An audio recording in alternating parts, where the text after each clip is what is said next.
નેવીના યુદ્ધ જહાજે અરબી વહાણને આંતરી 2500 kilo drugs પકડ્યું। ભારતીય નૌકાદળના યુદ્ધ જહાજ INS તકર્ષ દ્વારા હિન્દ મહાસાગરમાં એક અરબી વહાણને મધદરિયે આંતરીને એમાંથી 2500 કિલો કેફી દ્રવ્યનો જંગી જથ્થો પકડી પાડવામાં આવ્યો હતો। આંતરરાષ્ટ્રીય બજારમાં આ કેફી દ્રવ્યોના જથ્થાની કરોડોની કિંમત અંદાજવામાં આવે છે। દરિયાઈ માર્ગે થતી દાણચોરી, કેફી દ્રવ્યોની હેરફેર અને બીજી ગુનાખોરી અટકાવવા માટે જુદા જુદા દેશોના નૌકાદળ તરફથી હિન્દ મહાસાગરમાં પોતપોતાના યુદ્ધ જહાજો તૈનાત કરવામાં આવ્યા છે।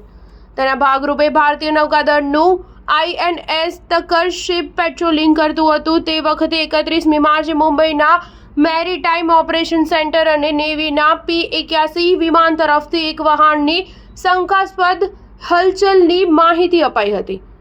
INS તકર્ષ એડનના અખાત પાસે અરબી વહાણની દિશામાં આગળ વધ્યું હતું અને શિપમાંથી ઉડાવવામાં આવેલા હેલિકોપ્ટરની મદદથી વહાણનું ચોક્કસ લોકેશન મેળવવામાં આવ્યું હતું। ત્યારબાદ આ વહાણને આંતરવામાં આવ્યું હતું અને મરીન કમાન્ડો તથા સ્પેશિયલ ફોર્સના જવાનો વહાણમાં ચડ્યા હતા અને વહાણમાં તપાસ શરૂ કરી હતી। આ તપાસ વખતે વહાણના કાર્ગો હોલ્ડમાં એકદમ સીલ પેક ખોખામાં સંતાડવામાં આવેલું 2500 કિલો કેફી દ્રવ્ય મળી આવ્યું હતું। આમાં 2386 કિલો હશીશ અને 121 કિલો હેરોઇનનો સમાવેશ થાય છે। ત્યાર પછી ભારતીય યુદ્ધ જહાજે તમામ ક્રૂ મેમ્બર્સને અટકાવવામાં લઈ વહાણને કબજામાં લીધું હતું। ભારતીય નેવી તરફથી તાજેતરના વર્ષોમાં પકડવામાં આવેલા કેફી દ્રવ્યોના જથ્થામાં આ જથ્થો બહુ જ મોટો છે। મુંબઈમાં મુખ્ય મથક ધરાવતા વેસ્ટર્ન નેવલ કમાન્ડ હેઠળ કાર્યરત અગ્રીમ હરોળની ફ્રિગેટ INS તકર્ષ આ ક્ષેત્રમાં બીજા શંકાસ્પદ વહાણોની શોધખોળ હાથ ધરી છે।